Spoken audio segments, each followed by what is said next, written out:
Why do numbers only matter when we're talking about or debating Jalen Hurts?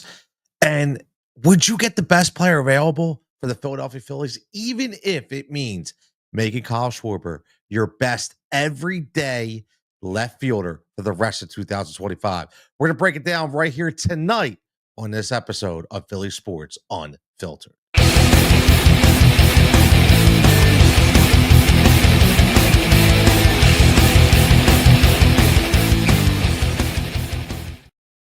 What's up, everybody? Tony Cutillo here, one half of the Philly Sports Unfiltered team.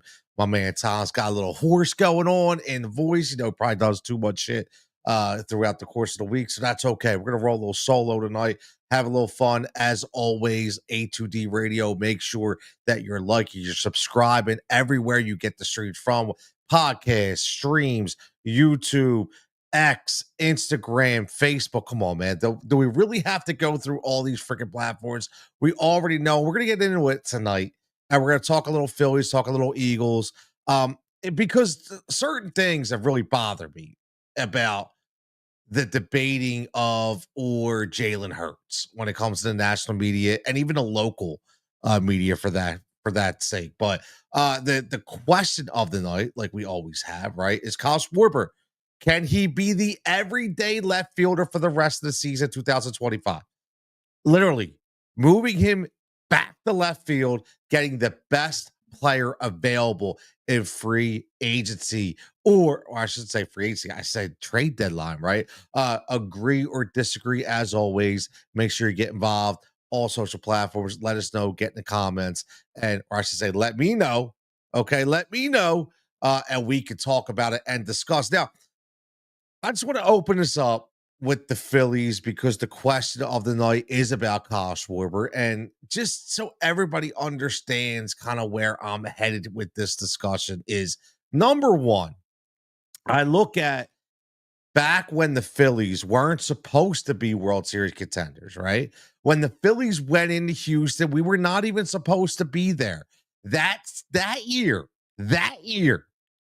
we had two supposedly defensive, I wouldn't say stalwarts, right? We had defensive liabilities on that team. Everybody said with Rhys Hoskins at first base and Kyle Schwarber in left field.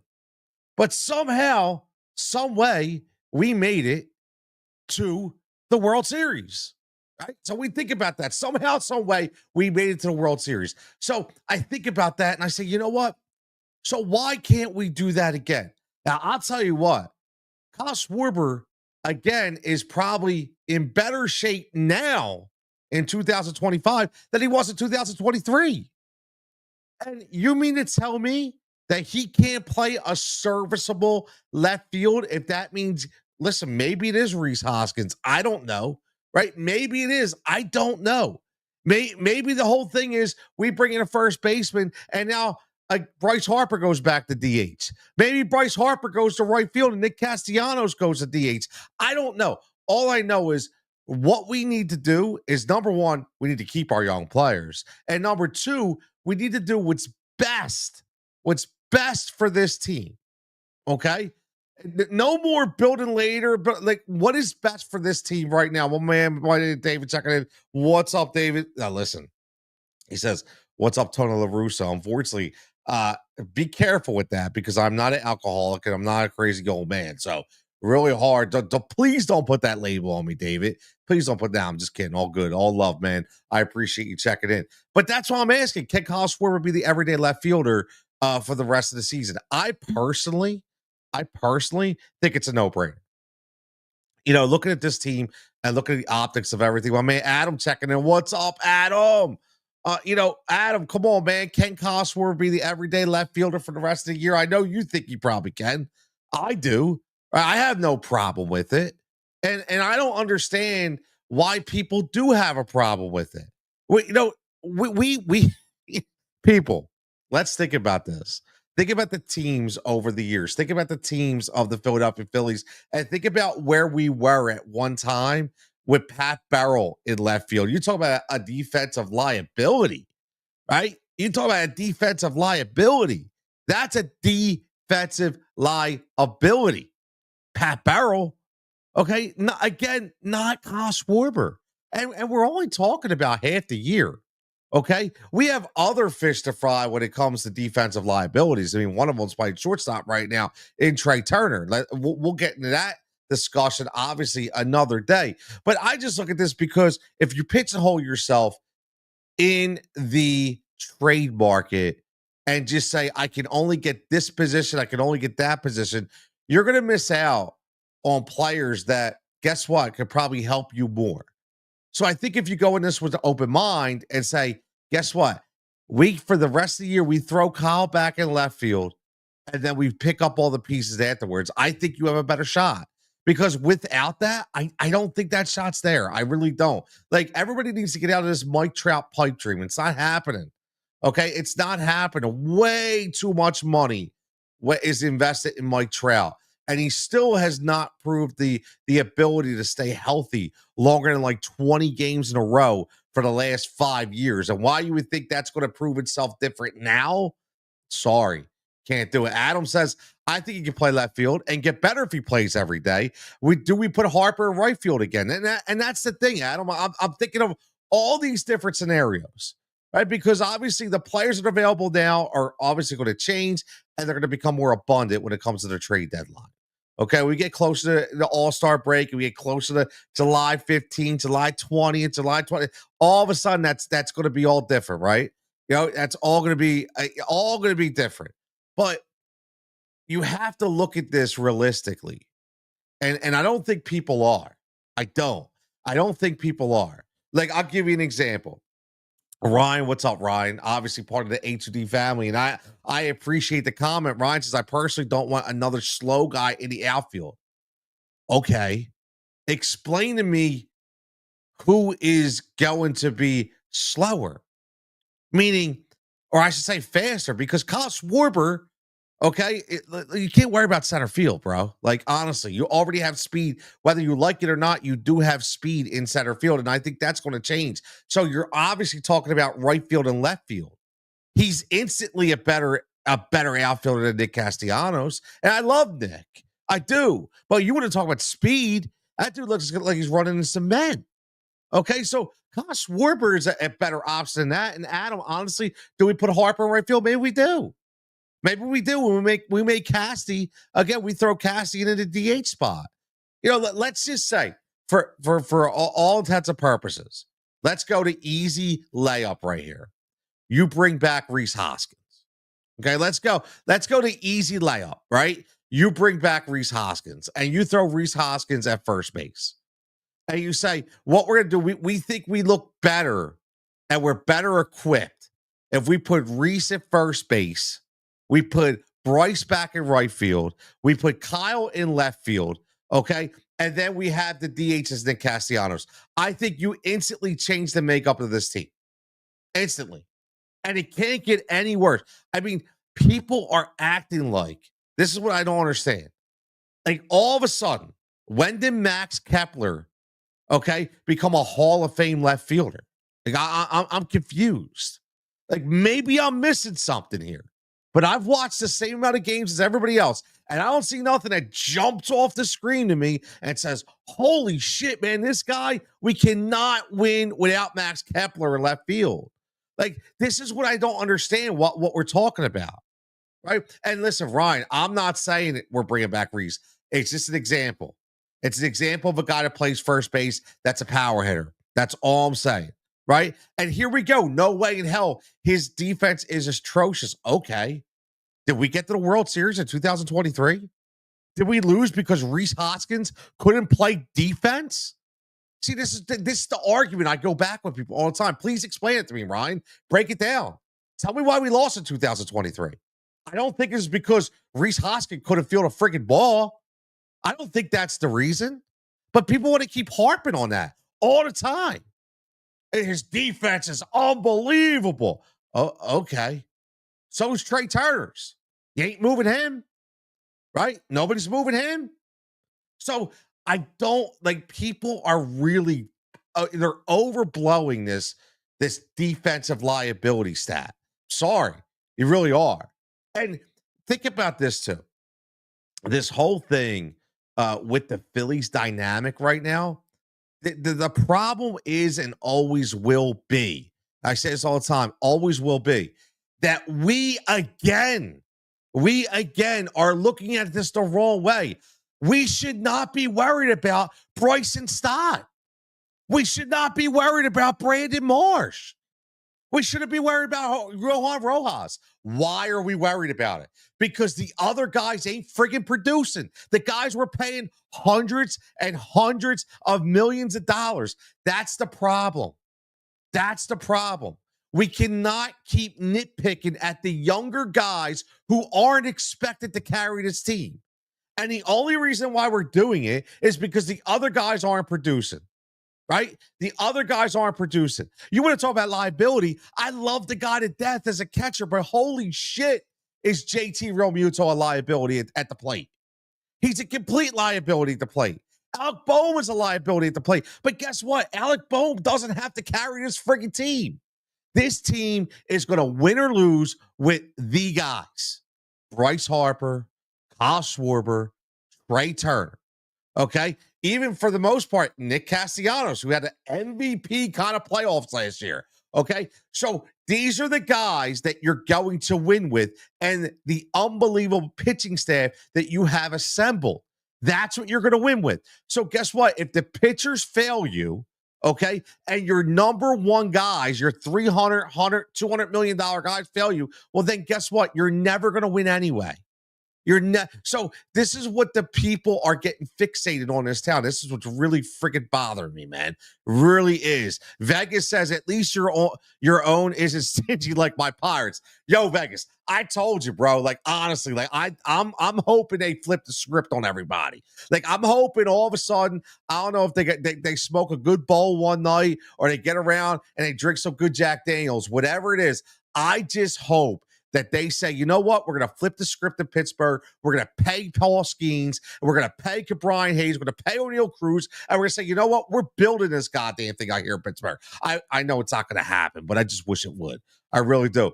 All right, Ryan, what's up, my man? My man Tom checking. Got to give the G some love, bro. You got to give the man some love. He's sitting there probably sucking on the secrets right now, drinking some gargling with some salt water, right? Ryan says Phillies is as a team hitting wise, always struggling as a whole. When they go on a win streak, okay, but once struggling happens, it's always everybody simultaneously, not just 1 to 3 guys. Always a complete lineup. Okay, I mean, but again, you can't ever go into a season, and I challenge anybody for this. What baseball team goes into the season and says, "Man, you know what, man." I can't wait. I hope that 7 and 8, 9 guy produces. I hope if 7 and 8 don't produce, we're done. Our ship is sank. Who the hell says that? No, those guys are filler, man. They're filler. It is what it is. Like those guys, you just hope to get a little bit out of, right? Hope to get a little bit out of. Good, not above the law. Help me out, Mark. I don't know what that means. Not above the law. Help me out with that. Vegas says something needs to be done. Listen, I hear you, man. I hear you. Something needs to be done in Pittsburgh, and I hope that they do that. My man Greg checking in from the A2D family. Shout out to Greg for being in lonely Minnesota all by himself with some spotty internet connection, probably looking for something to do, and there's probably nothing out there.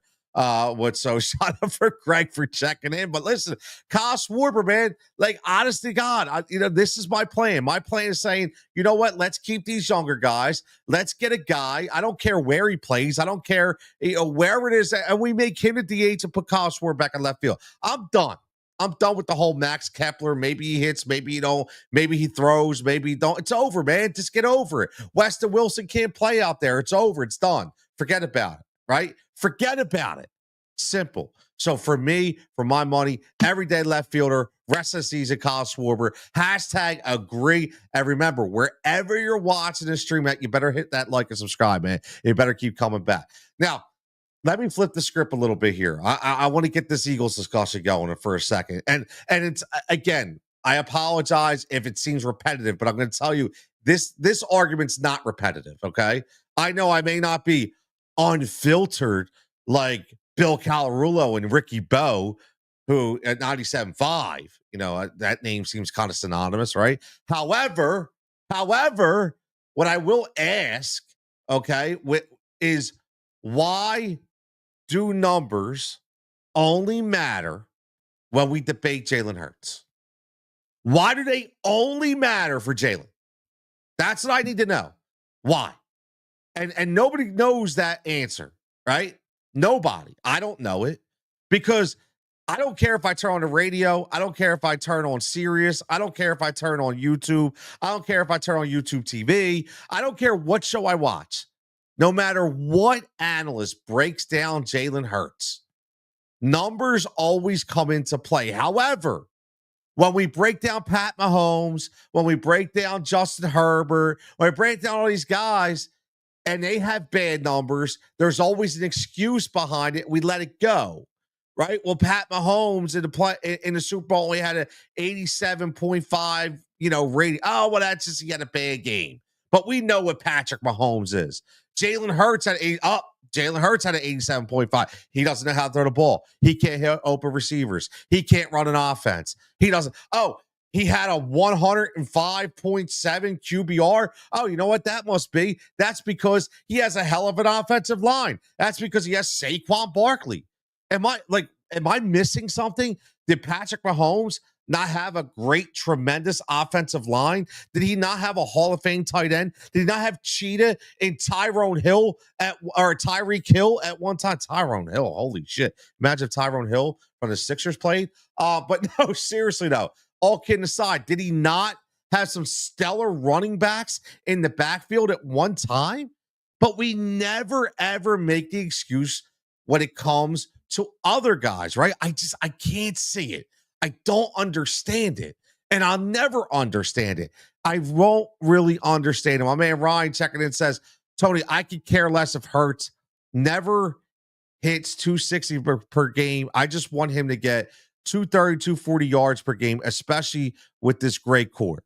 He goes, they have the best wide receiver duo in football, and he can't get 230 yards per game. They ask you, well, but again, Ryan, why are you so fixated on freaking numbers, man? Can I ask you that? Why? Like, let me give you an education, right? Back in the day. So you take a guy like Dan Marino, who don't have a ring, and had all kinds of records, and was throwing for more passing yards than anybody. But Joe Montana, he had all the friggin' rings. He won all the Super Bowls. Okay, he had all the records. He had all the rings. Didn't have the records. He had the rings. So what do you want? Do you want the yards or do you want the rings? Do you want the yards or do you want the rings? See, this is what people don't understand, man.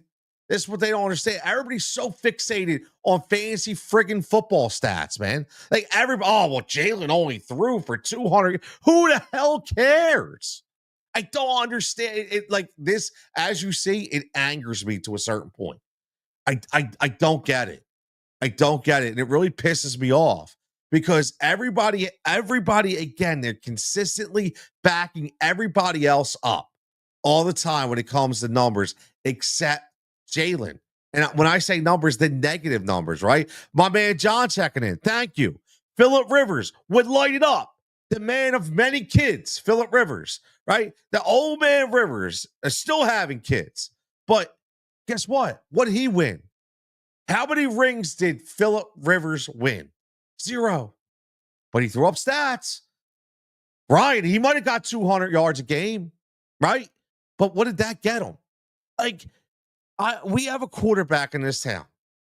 We have a quarterback in this town in Philadelphia who, take the football element away, is a drop dead, 100% amazing human being. Okay? Character, work ethic, everything. Amazing. Number one. Number two, we have a bona fide leader behind center. Okay? We went through, listen, we went through it, man. We went through it. We got a leader now. We have a leader. So why are we trying to ruin it? And a guy who's 26 years old. who's already been there how many Super Bowls? 2. Should have won 2, by the way. Okay? He should have won 2, but he only won 1. Oh, man, he only won 1 in 26. He only won 1. Like, I just think this is a friggin' joke. I do. I think it's a joke locally in Philadelphia. I think it's a joke nationally too. I was listening to, I honestly, I forget who it was, but they were backing up the concept of Justin Herbert, a guy who's never done it, but they're going to rank him above Jalen Hurts because he's going to have a much better year because of Jim Harbaugh. Okay. I love Jim.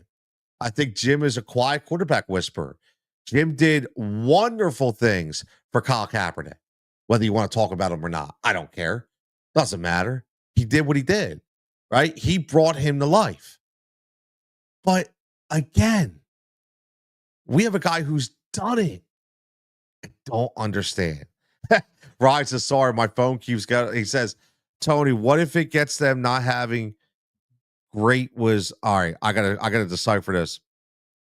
Will he be able to when he's forced to? Yes, he has important spots. But what if he had to do it with no great wide receivers? I don't, Ryan, I don't understand why we talk about this. Think about what you're doing. Think about what you're asking. So does that mean we go back and we do revisionist history in the NFL and we talk about all the quarterbacks that had unbelievable wide receivers? Didn't Steve Young have John Taylor and Jerry Rice? Didn't Dan Marino have Mark Duper, Super Duper, and Mark Clayton? Like, I think we could go back and we can really look at different quarterbacks over the years that had a hell of a wide receiving core. Do we discount their numbers? No. Peyton Manning had Reggie Wayne and Marvin freaking Harrison and Marshall Faulk. Kurt Warner had the greatest show on turf with Isaac Hole. Torrey Hole, I'm sorry. Isaac Bruce, Torrey Hole, and Marshall Faulk. Hakeem. Are you freaking kidding me? Do we take away that from Kurt Warner? Was he less of a quarterback if we took away those wide receivers? Think about what you're doing, man. It makes no sense. It makes zero friggin' sense. But again, for some reason, we got to have this argument. It is just constant hate around Jalen Hurts. And I hate it. I think it's misguided, and I think it's ridiculous. I really do. I think it's absolutely ridiculous that we're even having that discussion. Vegas says the Eagles GM is killing it when it comes to void years on contracts. You're right, man. Howie's Howie. Howie's doing Howie things, right? And they actually, I read some stories about them actually trying to implement laws to go against what Howie's doing because they're mad that he's making a mockery of the cap. So you have everybody's against the Eagles, right? They want to bang us out of the tush push. They want to bang us out of the salary cap. You know, we live in a world where nobody ever wants to try to get better than somebody. We live in a world where nobody ever wants to say, man, you know what? Let me look, man. Like, you know, hey, Tom's killing it over there. Screw Tom. What a jerk off Tom is. You know what? Screw him. I'm going to do something different. Not like, wow, man, that's pretty impressive. I wonder what he's doing, man. Like, how can I get to that point? Nope. Right away, want to rip him down. Want to rip people down. We live in a really screwed up society that's so toxic, full of hate, full of jealousy. Nobody ever wants to do things and strive to get better. Nobody ever wants to do that. It's always, how can we rip the good people down? Because we know, number one, we don't have the drive or the skill level to be as good as them. So instead of trying to work to be better, let's just rip them down. That's what all these people do, right? It's absolutely ridiculous. I don't understand it. Vegas or Adam Carson Wentz got us to the playoffs with practice squad players. That's a good argument, man. That's a good argument. There's the other side of that, right? Whether we want to whether we want to prop up Wentz or not, it's another argument, Adam, and it's true, right? Who were his wide receivers? And speaking of wide receivers, how did we get to some of those big playoff games with Donovan McNabb before TO with those wide receivers, right?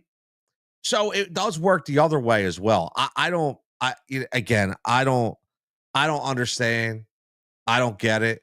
Vegas says, didn't Casey go back to back after trade? Yeah, they did. Absolutely. Absolutely. So my point though is at the time, nobody, when they did have Tyreek Hill and still had Travis Kelsey in his prime, nobody was ever saying, oh, well, Patrick Mahomes just has great players around him. No, it was always, wow, Patrick Mahomes is really good. Nobody ever says, wow, Jalen Hurts is really good. It's always, well, he has a great offensive line. Well, he has a good running game. Well, he has a good coach. Well, he's got unbelievable wide receivers. Like, it's always well, and it never, ever, ever, never, ever, ever is, wow, you know what? Jalen Hurts, he actually might be pretty good. This guy can actually ball. Never is, man. Again, Philly Sports Unfiltered here. I'm Tony Cutillo. If you're going solo tonight, obviously, usually me and Tom. Tom's going to be off for a couple weeks, so you're going to get me. Maybe I could get one of the A2D guys with me, man, to come on. Maybe Greg ain't doing nothing next week. Maybe Greg will hop on with me and we'll do a little one-on-one Philly Sports Unfiltered, a little different. Adam says the hate is part of jealous against Hurts. I just want them to win. Exactly. That's all I want. I want to win. Y'all only blitzed Pat once. That's crazy. And had him on his back. I will tell you, Vegas, man. Honestly, that Super Bowl, I don't think it's talked about enough. I mean, we annihilated that team. We annihilated that team. We had Pat running scared. We had Pat questioning if he wants to finish that game. We had Pat wondering what the hell is going on. Okay. And like you said, we didn't even blitz. We didn't even blitz, which is crazy. Shows you how good that scheme was, right? Shows you how good that scheme was. And I should say is. Adam says, even after we won the Super Bowl, they come up with the excuses of why the Chiefs lost. Exactly. And by the way, not for nothing, but let me ask you this. Looking at this entire offseason, I kind of feel like there hasn't been a lot of talk about the Eagles in a positive manner. When I turn on shows, we're still talking about the Kansas City Chiefs. We're talking about the Baltimore Ravens. We're talking about the Washington Commanders. We're talking about the San Francisco 49ers. Didn't we win the friggin' Super Bowl? Didn't the Eagles win the friggin' Super Bowl? We have more coverage around the tush push than actually the coverage about the team that we have assembled and trying to go back to back. I just don't understand. I don't get it. Vegas says, I woke up and turned the TV on while the ball was in the air on the bomb to start the second. Was like, holy cow, when I saw the ass whooping you all were putting on them. It definitely was a thing of beauty, man. It was a thing of beauty. Ryan says, in 2022, the Eagles were only about sacks and pass rush because they relied on getting pressure on the quarterback. When they didn't, they got cross exposed in pass coverage. So, yeah, when at that time they had a sack, but they also didn't have a guy named Jalen Carter. Right? They didn't have a guy clogging up that middle and causing havoc like Jalen Carter. They didn't have a healthy Nolan Smith that was really coming into his own, right? So, yeah, a big difference when it comes to defensive mindset. If these great quarterbacks are so great, why do they need everything Jalen Hurts has to win it all? Can we highlight that comment? Like, hold on, man. We're gonna start this comment. Okay. I gotta throw this is comment of the night right here. This is so goddamn true. I love it. If these great quarterbacks are so great, why do they need everything Jalen has to win it all? Right? I love that. And it's so true. Nobody's ever bringing that up. It's so true. Why do they need it then? They're so great. They should be able to go out there and win it. Like, there's so many arguments around this that nobody brings up. That is a great comment, man. I really appreciate it. I love it. I do. I love it. Brian says this year Eagles had a great pass rush, and coverage and defense was good enough with the pass rush. Listen, I see what you're saying, right? But it works both ways, right? It works both ways. So, yeah, they had lockdown cover corners, right? They had a tremendous nickel. They had a great safety. They had a lot of good things. However, they can only be great for so long within the game, right? Within the game. Alan says, I love the video when Sirianni said, call the play and put that game away. Yeah, like Sirianni grew on me this year, right? Sirianni definitely grew on me this year for sure. Neutrop says their talent is supposed to account for their team's deficiencies. Yes. Yes, yes, yes. So again, when you have a lot of talented players, it covers up some of those small little creases, in your team. Some of those small little divides. Some of the yes, 100%. Brian says we. I guess you're saying we are one dimensional this year. I'm lost. Ryan, you're gonna have to help me out here, bro. Some of your comments are really confusing me. You think we're one dimensional this year? I'm confused. Like, you got to help me out with this. How are we one dimensional? I mean, let's be honest here. I mean, who was your best defensive player last year? Zach Bond. He's back, right? I mean, he is back, right? Okay, I didn't miss that, right? So how are we one dimensional? I'm confused. I'm really, really, really confused.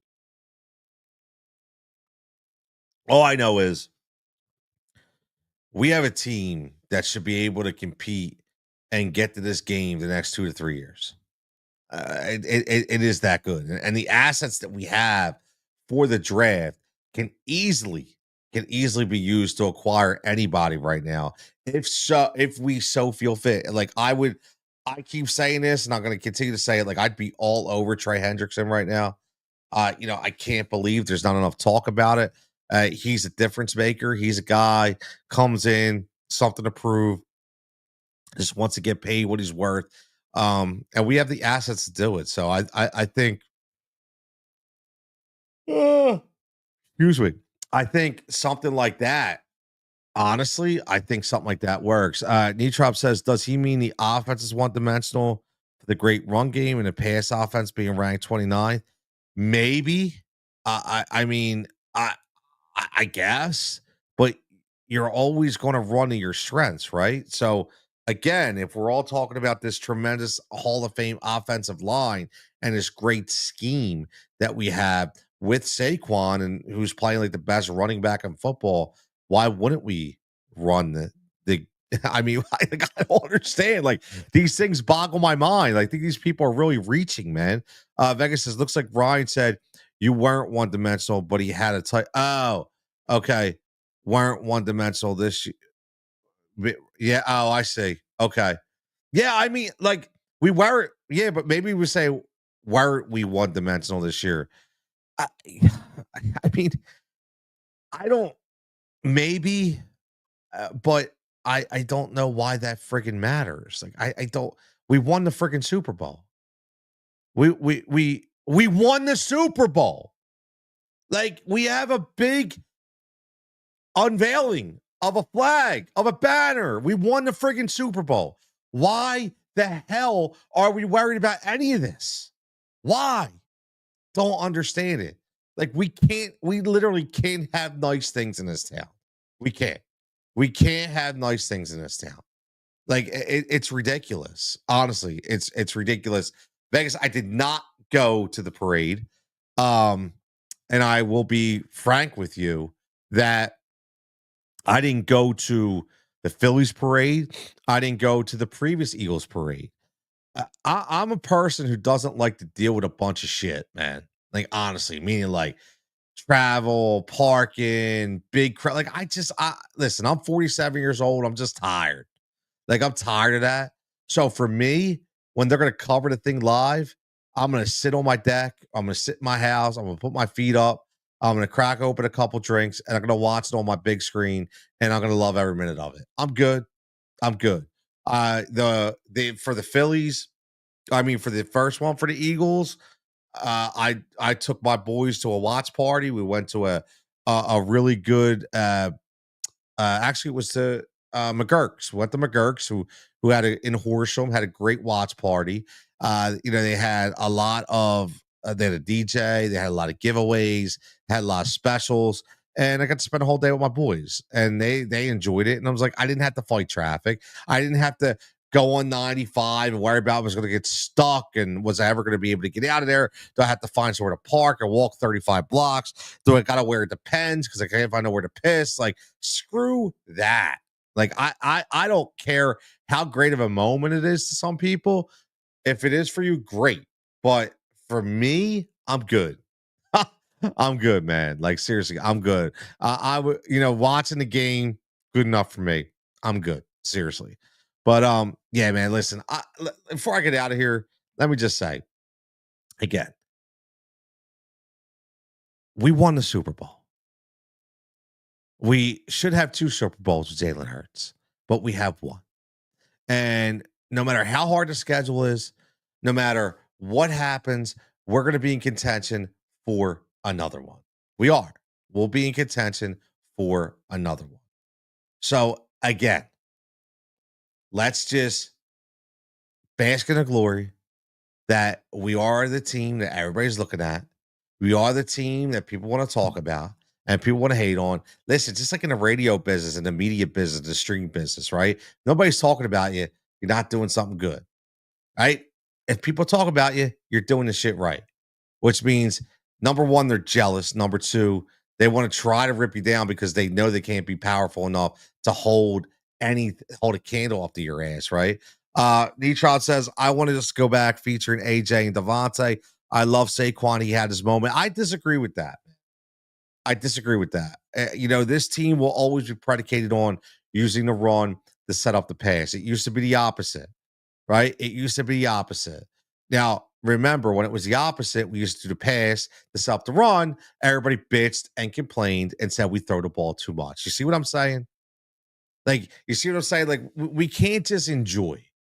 We can't just enjoy it. And I know the only reason why the radio stations exist because they want to get you on your soapbox and they want you to go back and forth. And they need the clicks. They need all the traffic. They got to sell their $25,000 a month sponsorships, right? I get it.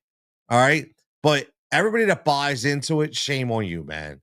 Shame on you because you're allowing them to suck you right in to their monster. That's what you're doing. They're going to suck you right into that monster, man.